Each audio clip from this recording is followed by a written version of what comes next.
Welcome back in new video. In this video we'll talk about environment variable or .env file. Before that, please subscribe my channel and let's start.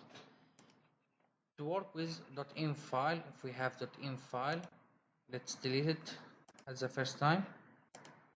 So maybe we need to put some credential inside our file and use this credential inside our code, like port, like MySQL host or password or username or connection, email, mailer, uh, host or anything we need it, like API key, secret key for GWT or something like that.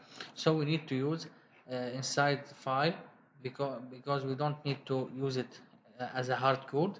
So to do that we just need to install npm install .env package. After we install .env package, you will see it in package.json, and while it's installing, let's create a new file and call it .env, like that. You can call it anything you want, but we always call it .env. Inside it, let's see port equal 3001, and we need to use this variable inside our project in any file we need. So to do that, we just need first to get .env library or package.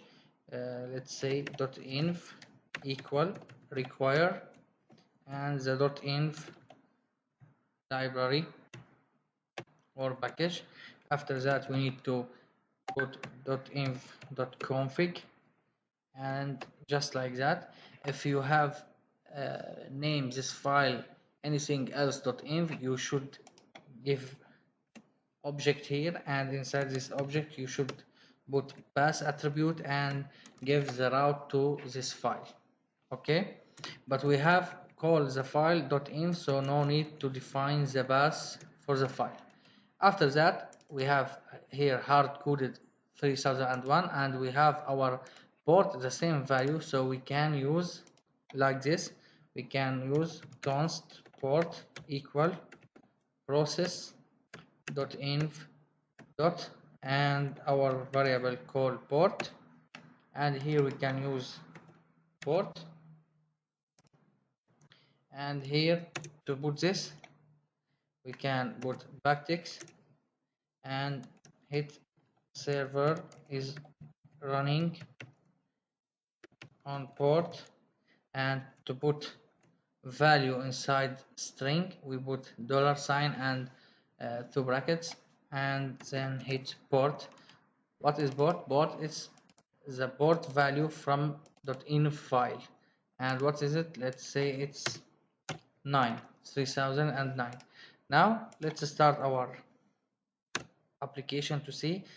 It should be print 3009 after server running.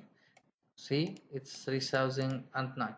If you have changed it just like this 11 and save, and we have you should notice every change in .env file you need to stop the server and run it again.